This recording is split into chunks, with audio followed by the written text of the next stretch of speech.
Alicia from the Smithtown Library, and for today's SmithCon program, I will be showing you how to make some delicious butterbeer cookies that are so good they will practically transport you to the Grand Hall at Hogwarts. So let's put our magic to the test and get started. For this recipe, you're going to need the following tools and ingredients.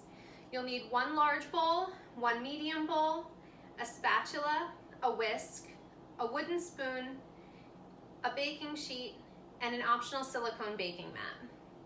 As far as ingredients go, you will need 1 cup of softened butter,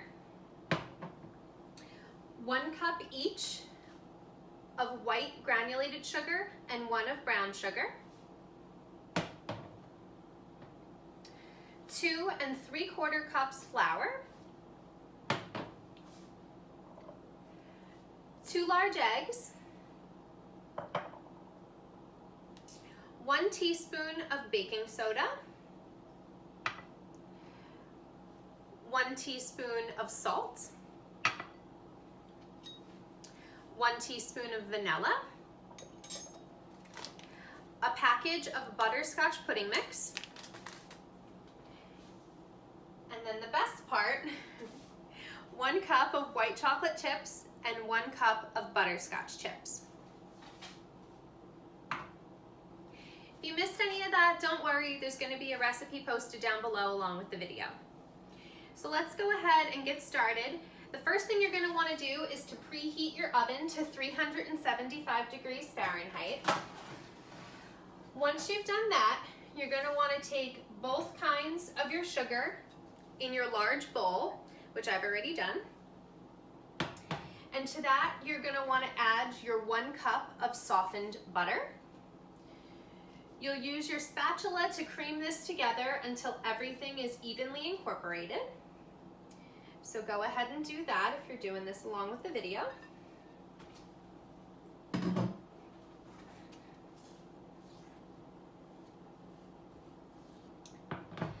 All right, once you've creamed together your softened butter and your sugars, you're going to want to take both of your eggs and stir those in until they're fully incorporated as well.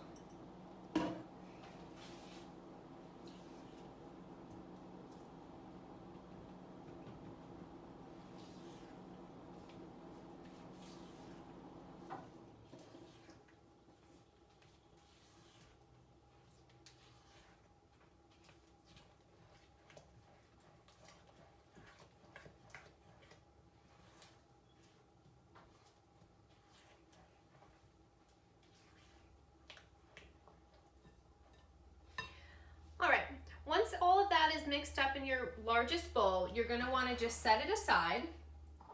You're going to take your medium bowl, and in this, you're going to want to whisk together your salt, your baking soda, and your pudding mix. So go ahead and put that together.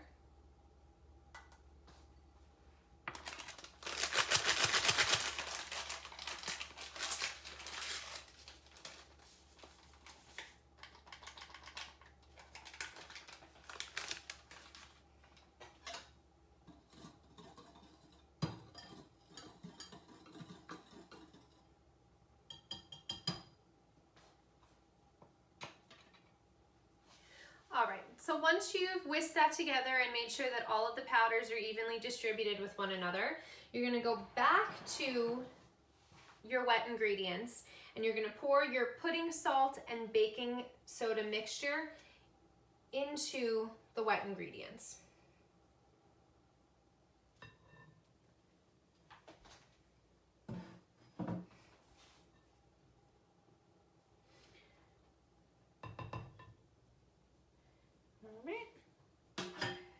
You're going to want to use your whisk to just mix that in. So you're now combining your sugar butter mixture with your pudding, baking soda, and salt mixture.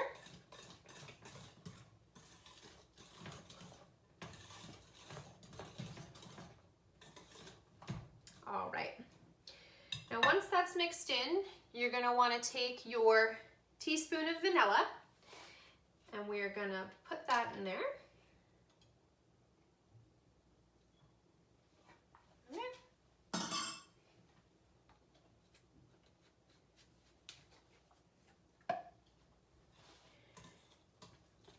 You're gonna wanna evenly mix that in so that the vanilla is incorporated with everything else.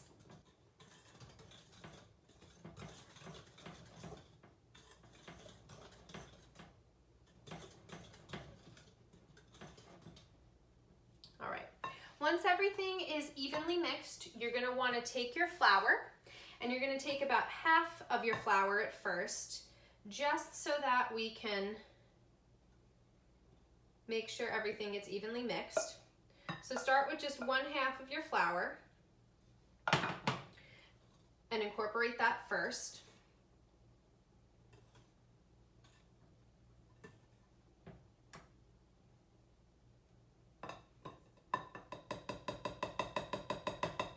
You can use your whisk at this point if you want.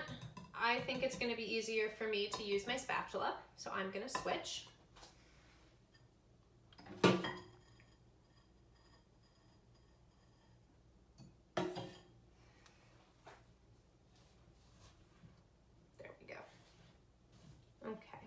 Once your first half of flour is mostly incorporated, you can go ahead and add the rest.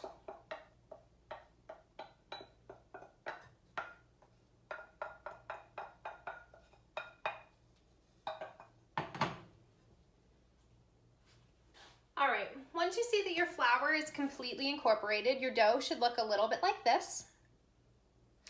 And now we are going to take our white chocolate chips, and we're gonna go ahead and we are going to sprinkle those in there.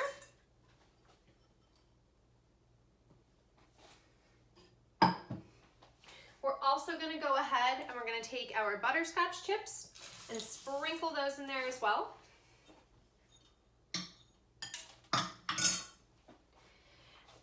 Now for stirring in the chocolate chips, you're definitely gonna wanna use your wooden spoon. This actually helps so that the chips incorporate into the dough a little bit better. So again, stir, stir, stir.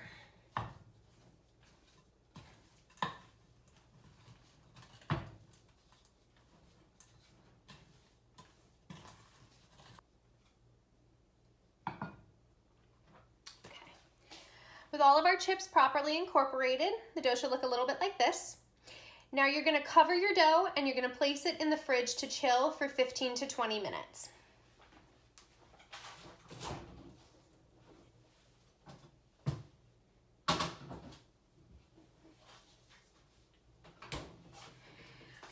Now I went ahead and used a little bit of magic, and I have some dough that has already been chilled for a little while. So the next step, once you have chilled your dough in the fridge, again for 15 to 20 minutes, you are going to bake your cookies on either a greased baking sheet or on a silicone baking mat.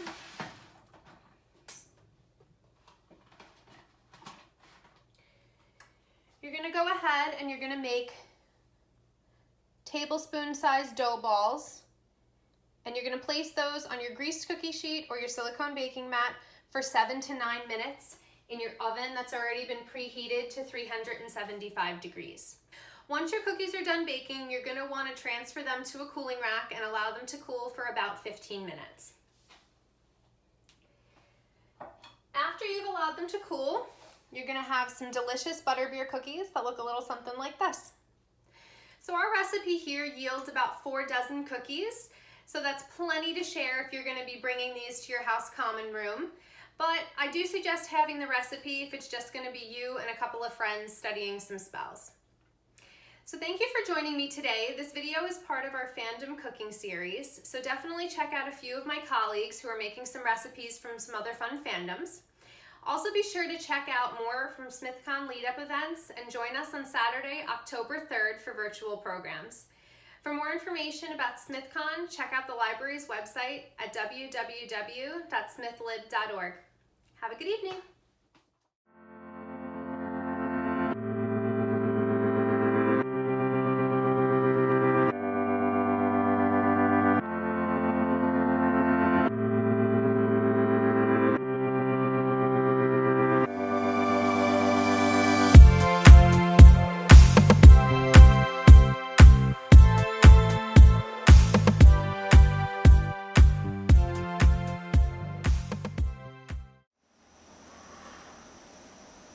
everyone, I'm Miss Rachel from the Smithtown Library, and for today's SmithCon Lead-Up event, I'm going to show you how to make a traditional Scottish cock-a-leekie soup. Let's get started. Cock-a-leekie soup is a traditional Scottish dish. It is often served on St. Andrew's Day at the Feast of St. Andrew and at Burns Supper, a yearly event to celebrate the beloved Scottish poet Robert Burns. The soup is mentioned in Dragonfly and Amber, the second book in Diana Gabaldon's Outlander series. Claire says, "And so, with the assistance of Jenny, 10 pails of milk from the dairy shed, 3 chickens caught from the coop, and 4 dozen large leeks from the kale yard, I presided over the preparation of cock-a-leekie soup and roasted potatoes for the laird and tenants of Lollybrook." Dragonfly and Amber, Chapter 32, Field of Dreams, by Diana Gabaldon.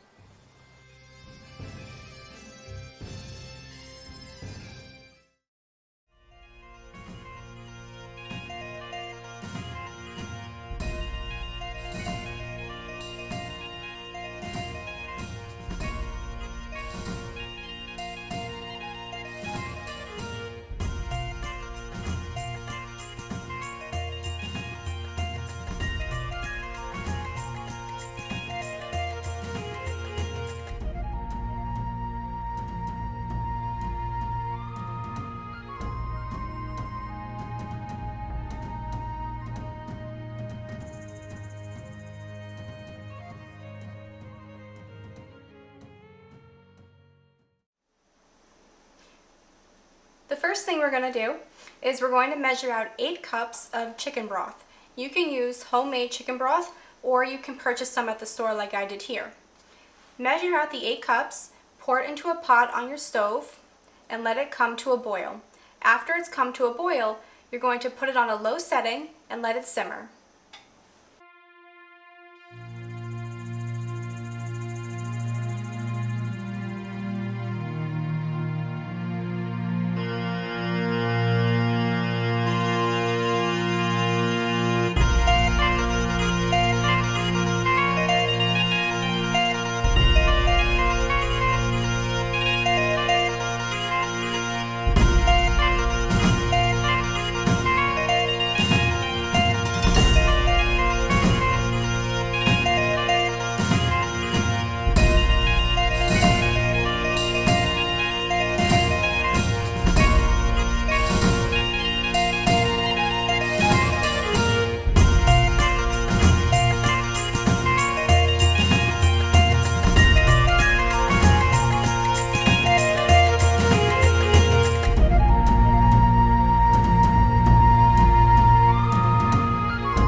Let that come to a boil and then let it simmer.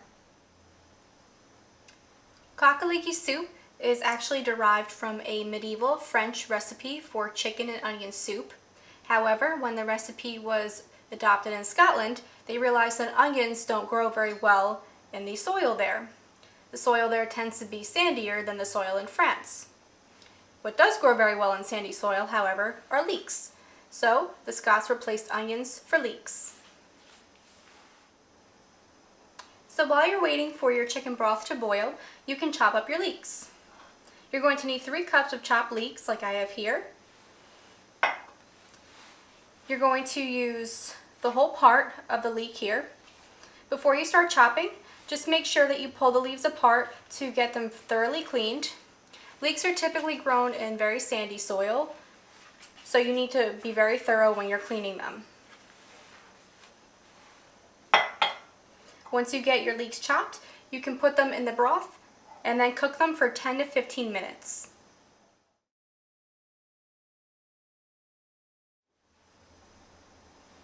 Your leeks will need about 10 to 15 minutes to cook in the broth on the stove. After they've cooked, you'll be able to add your chicken and your prunes. For your chicken, you can use already cooked chicken. You're going to need at least a pound of chicken for the soup. And I cut mine up into cubes like this. And then you're going to need 3/4 of a cup of prunes, and I slice them in half, like this.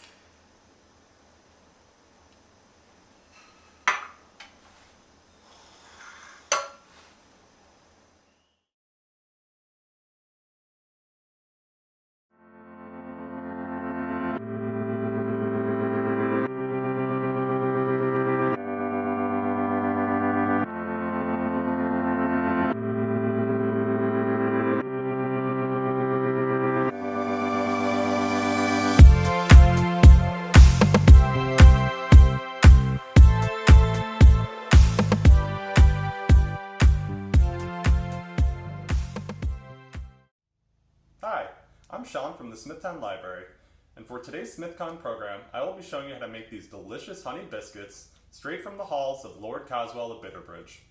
The biscuits are described in A Clash of Kings by George R. R. Martin, and the recipe can be found on page 115 of A Feast of Ice and Fire by Chelsea Monroe Cassell and Sarah Ann Lair. To get started, you're going to want to preheat your oven to 300 degrees and set up 2 cookie sheets with parchment paper. Here are our ingredients. We have 2 teams. We have a dry team and a wet team. We have 2 cups of flour, 1 tablespoon of baking powder, 1 teaspoon of baking soda, 1 teaspoon of salt, a tablespoon of pumpkin pie spice, 2 teaspoons of ground ginger, 1 whole stick or half a cup of butter, half a cup of honey, half a cup of granulated sugar, and we have what the recipe calls for a cup of coarse sugar for rolling, but I think you can get away with a little less. I did half a cup. Our 2 cups of flour into our mixing bowl.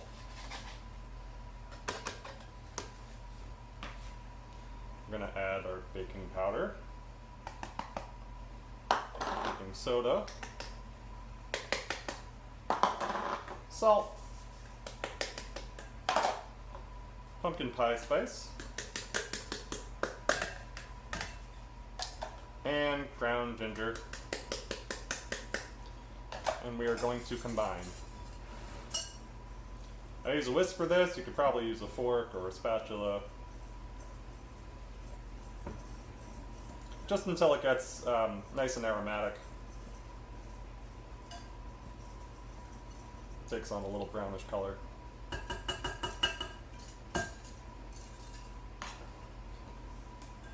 So now we add our butter, which is to be chilled, shouldn't be runny. And we're going to incorporate it into our dry team. And we're going to use our hands to knead it into the flour mixture. There we go. And we're going to do this until it takes on the consistency of a sort of soft, pliant, almost like a sand. This should take about 2 minutes, 2 to 3 minutes.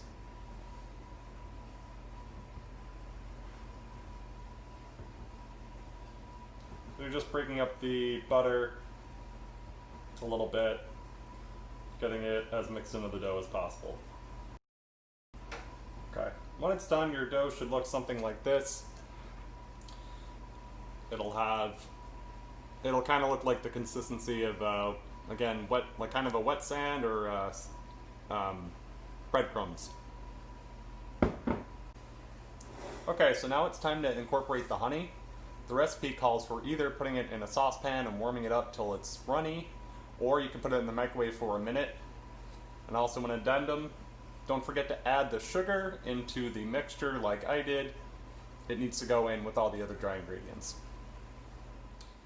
So once your honey's been microwaved, it's going to look much like this than the sticky mess that it was before.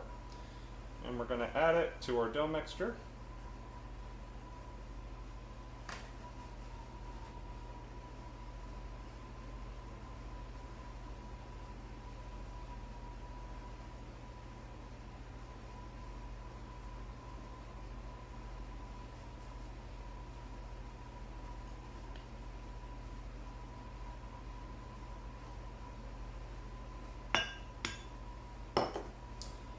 We're going to stir to combine,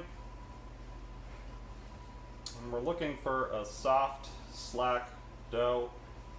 It shouldn't be too runny. It should definitely come together and be pliant and workable, because we're going to end up rolling these into balls, and so they need to have some firmness and body to them so that they still stay together.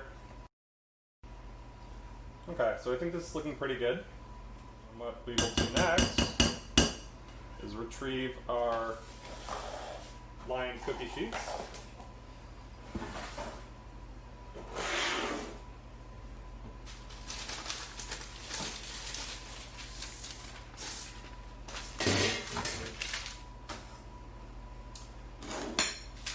And we're going to take our dough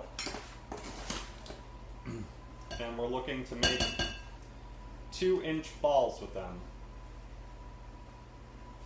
I'm an approximator with this. I'm not very specific. So I'd suggest you do the same. You're going to roll them together kind of gently because they are a little flimsy. And you're going to roll it in the sugar.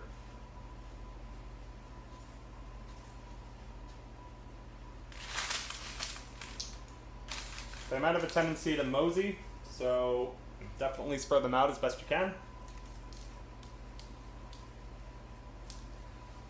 And we're just going to speed ahead while I do all these.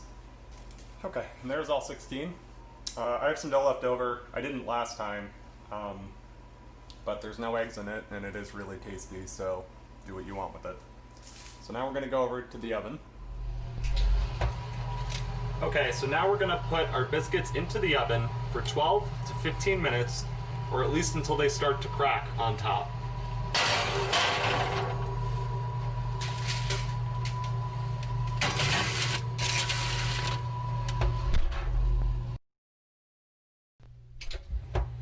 Once your biscuits start to crack on top, they are safe to come out of the oven.